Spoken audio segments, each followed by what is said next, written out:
Hey everyone, welcome back to our channel. If you're new here, please subscribe. I'd really love that. If you're returning, how you doing? Imagine you're a business owner and you go in, you open the door, you unlock it, you go to start your day, regardless of what city, town, state you're in, okay?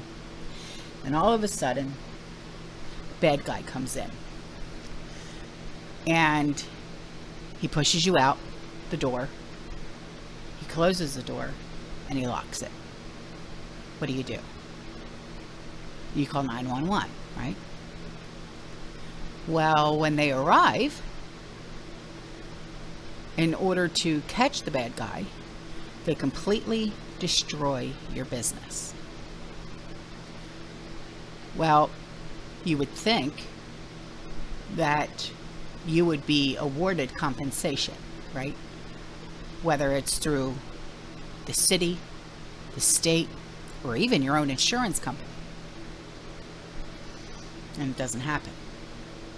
So you're left with about $60,000 in damages that have to come out of your own pocket, all because a bad guy decided to come in and push you out. Well, that actually happened. The Institute for Justice has begun working with the owner of a small business in North Hollywood, California, that was blown up, destroyed by SWAT officers in pursuit of a fugitive. And after the print shop was destroyed, the suspect got away anyway.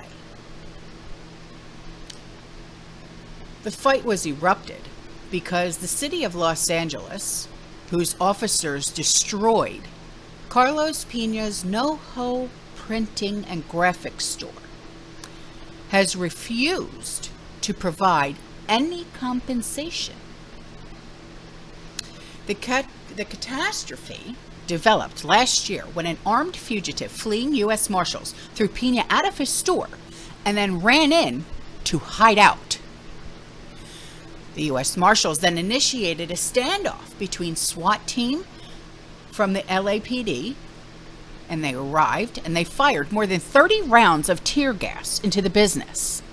And Carlos, who waited in a nearby restaurant for 13 hours, as his 31-year-old business was being destroyed, estimates that the raid cost more than $60,000 in damage. His insurance carrier, they refused compensation because the government caused the massive loss. U.S. Marshals, they also refused because the damage was done by the LAPD. The city also refused. Now, the victim in this case said, "I couldn't believe it when I was told that I would not be paid for the damage. The business I had worked so hard to build was completely destroyed, and I was left with the bill, even though I did nothing wrong." The damage included was holes in the doors, the windows, the ceiling, the destruction of all the machinery in the shop, and more. Now, pursuing dangerous fugitives, is a legitimate government function, and unfortunately sometimes that will lead to the destruction of innocent people's property. But when that happens, the government cannot just shrug it off and say, tough luck. It must compensate the victim. And nobody should have to go through what Carlos has gone through in the past 11 months. No, I'm sorry. Carlos has done everything right through the entire process, and he's still being left to foot the bill for damage that was not his fault. And that represents a service to the public. This isn't just wrong, it's unconstitutional. The Fifth Amendment's taking clause ensures that public burdens, like catching a fugitive, should be borne by the public as a whole, not unlucky, innocent individuals. Now, this battle has been fought before. winning in Texas, when a jury ruled that the city of McKinney must pay nearly $60,000 to a woman whose home was destroyed by a SWAT team. I remember that. But then again, here we are. It's California.